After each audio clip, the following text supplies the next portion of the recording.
American poet, essayist, and philosopher known for challenging traditional thought, Emerson's philosophy is characterized by its reliance on intuition as the way to comprehend reality.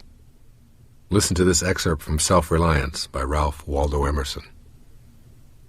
These are the voices which we hear in solitude, but they grow faint and inaudible as we enter into the world. Society everywhere is in conspiracy against the manhood of every one of its members. Society is a joint stock company in which the members agree, for the better securing of his bread, to each shareholder, to surrender the liberty and culture of the eater.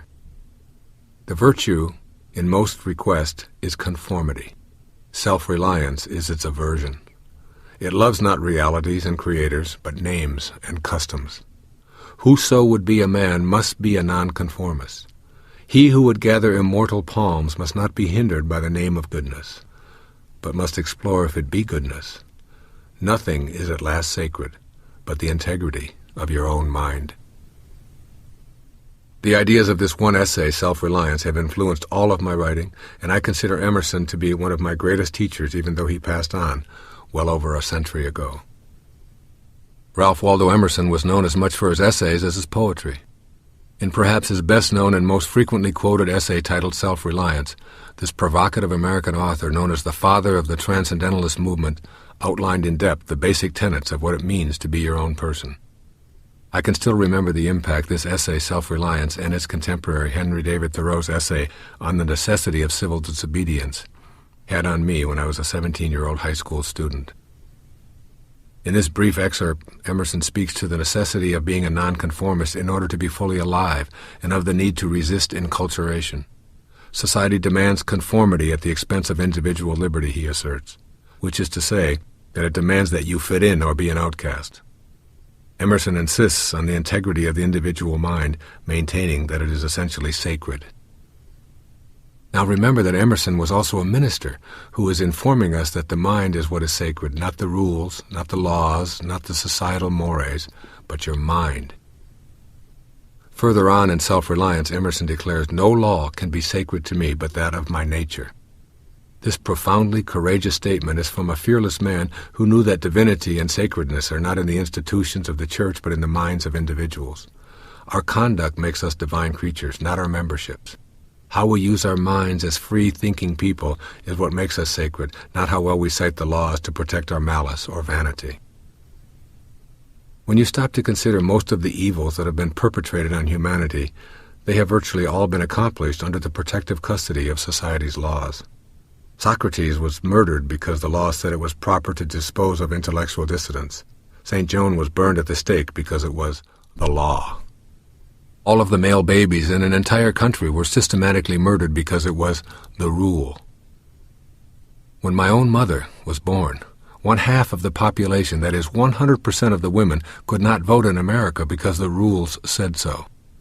At the time I was born, millions of people were being herded into death camps and all of their possessions confiscated because of inhumane laws.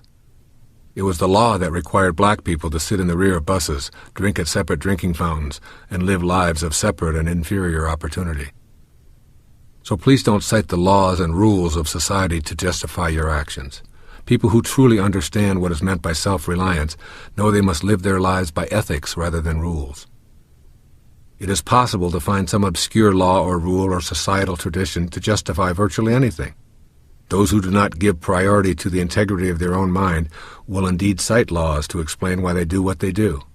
Aspiring to be a more sacred being means shedding your reliance on conformity. Emerson went on further in this provocative essay to say, "I am ashamed to think how easily we capitulate to badges and names, to large societies and dead institutions." He spoke openly of the long-held but immoral institution of slavery, which was protected by law. "I ought to go upright and vital and speak the rude truth in all ways. If malice and vanity wear the coat of philanthropy, shall that pass?" Recall, if you will, that Emerson was speaking and writing like this while slavery was legal and protected by society. What does this essay on self-reliance say to us today? It encourages us to cultivate ethics rather than rules or laws as the governing inner light for ourselves. If we know it is right, it will be in harmony with spiritual principles, many of which have been spoken about in this collection. Not thinking like the herd or citing its rules as your rationale for your own inner truth. Emerson does not ask you to deliberately disobey any law, rather to use your own sense of ethics in running your life. He makes it clear, to be a man or a woman, you must be a nonconformist. I suggest that the best way to employ this profound truth from Emerson is to learn how to be quietly effective in your own life. That is, have no need to make public pronouncements about how you refuse to conform, and instead take solace in the comfort of your own inner strength, and proceed as a silent individual who knows how to rely on yourself.